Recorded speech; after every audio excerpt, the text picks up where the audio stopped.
हम केवल ये नहीं कह सकते कि केवल कुछ लोग ही दोषी हैं। जो एग्जाम करवा रहे हैं टीसीएस के जो एडमिनिस्ट्रेटर है, मतलब जो आईटी वाले हैं, वो भी कहीं ना कहीं इसके अंदर इसमें मिले हुए हैं। अगर स्कैम बंद ही हो गया है तो फिर क्यों ये प्रोटेस्ट हो रहे हैं एसएससी के खिलाफ, इनका क्या कारण?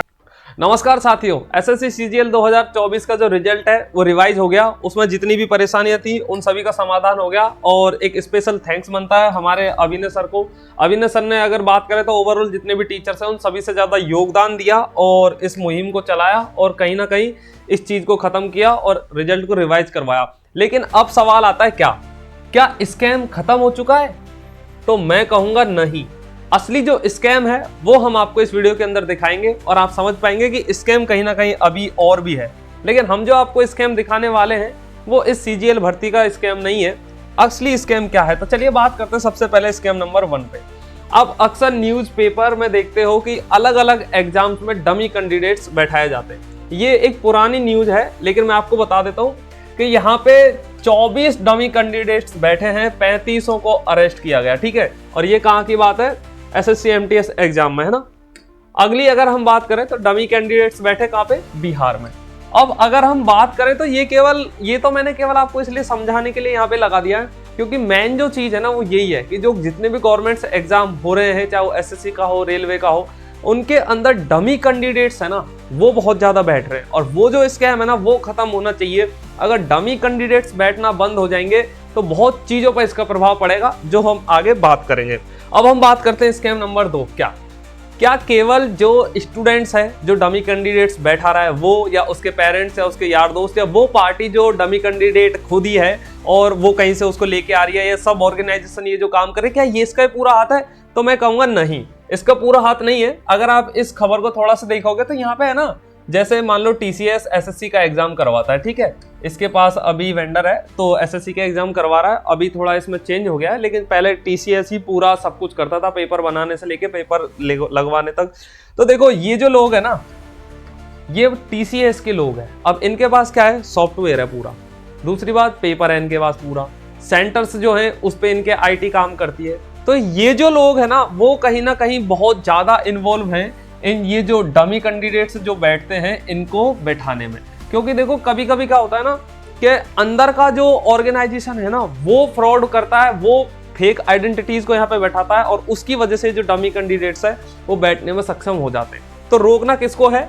ये जो टीसीएस है इसको, जैसे अभी नए वेंडर में थोड़ा सा चेंज आया है तो उससे हो सकता है कहीं ना कहीं ये रुके, लेकिन डमी कैंडिडेट्स है ना वो एक बहुत ज्यादा बड़ा इश्यू है स्कैम्स के लिए। अब बात करते हैं स्कैम्स 3 की। उससे पहले मैं आपको कुछ समझाना चाहूंगा। क्या बहुत सिंपल सा है। 9 सितंबर से 26 सितंबर तक सीजीएल 2024 का प्री का पेपर हुआ और टोटल ये 42 शिफ्ट इसकी हुई। ठीक है, यानी कि 14 दिन में पेपर लगा, एक दिन में 3 शिफ्ट यहाँ पे एग्जाम में लगते थे। अब देखो इसको बड़ा सिंपल सा आपको समझना है। क्या टोटल शिफ्ट कितनी थी? 42 शिफ्ट, यानी 42 शिफ्ट में लगा। अब हम मान लेते हैं, मान लो 5 स्टूडेंट भी ऐसे जो डमी स्टूडेंट है जो इसके अंदर बैठ गए फर्जी, तो ये टोटल हो जाते हैं 210 स्टूडेंट। अब अगर 210 स्टूडेंट इस रिजल्ट में पास होते हैं, अब सबसे पहले आपको एक और चीज मैं समझा देता हूं। क्या अगर डमी स्टूडेंट यहाँ पे बैठते हैं ना तो उनके जो नंबर हैं, एक मान लो एक नॉर्मल स्टूडेंट है और एक डमी स्टूडेंट है, तो ये जो डमी स्टूडेंट है कहीं ना कहीं इस नॉर्मल स्टूडेंट से ज्यादा इंटेलिजेंट हो सकता है, या हम कह सकते हैं कि इसके पास ऑलरेडी जो पेपर है एग्जाम का वो इसके पास है, या इसको बाईपास कहीं से एक्सेस है कि ये इसको कोई हेल्प कर सकता है। तो इसके जो मार्क्स है ना वो इससे ज्यादा आएंगे।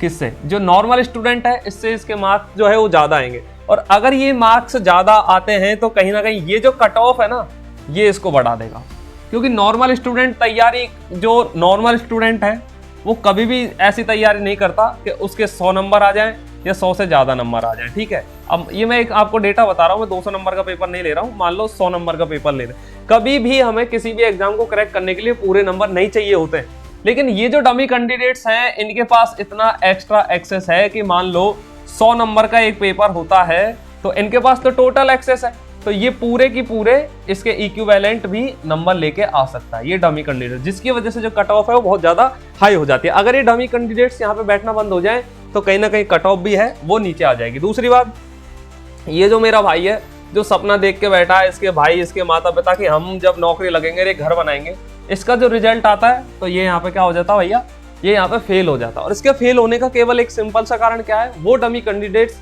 जिसने इसकी कट ऑफ बढ़ा दी और इसके जो मार्क्स है वो कम हो गए। इसको खत्म कौन कर सकता है, इस पे हम बात करेंगे ताकि प्रोटेस्ट ना करना पड़े। अगर स्टूडेंट्स की बात करें ना कहीं स्टूडेंट्स को पता रहता है कि यार ये बंदा है जो ऐसे काम करवा रहा है उल्टे सीधे, तो वो क्या कर सकता है। देखो अब जैसे अगर मैं राजस्थान के अंदर रहता हूं तो वहां पे एसओजी जो स्पेशल ऑपरेशन ग्रुप है पुलिस किसे आप कह सकते हैं, उन्होंने ना अपने एक फोन नंबर दिया हुआ है बाकायदा कि आप इस नंबर पे फोन करें और हमें बताएं। वो रोज के पता नहीं कितने लोगों को पकड़ते हैं ऐसे डमी। अगर आपको नहीं पता है तो आप ऐसा कर सकते हैं, सीधा पुलिस को फोन कर सकते हैं ना 100 पे। और अगर आप थोड़ा सा गूगल पे चेक करोगे तो आपको आपके स्टेट के भी नंबर पता चल जाएंगे कि अगर आपको थोड़ा सा भी लगता है कि ये आदमी गलत तरीके से एग्जाम में इन्वॉल्व होने की कोशिश कर रहा है तो आप उस नंबर पे फोन करो और उस पे अपनी जो रिपोर्ट है वो लिखवाओ। आपकी आइडेंटिटीज जो है हमेशा प्राइवेट रखी जाती है, किसी को बताया नहीं जाएगा। तो सबसे जो मेन रीजन जो है एसएससी के अंदर वो है अब डमी कैंडिडेट्स का, यानी कि जो डमी जो स्टूडेंट है जो परीक्षा दिलवा रहे हैं वो अगर नहीं बैठेंगे तो एक बहुत कट ऑफ बहुत कम चली जाएगी। जो स्टूडेंट्स ईमानदारी से पढ़ाई कर रहे हैं उनका इसके अंदर सिलेक्शन होगा। आशा करता है आपको वीडियो पसंद आया होगा। वीडियो पसंद आया तो वीडियो को लाइक करें। मिलेंगे आपसे और बेहतरीन वीडियो में, तब तक के लिए जय हिंद, वंदे मातरम।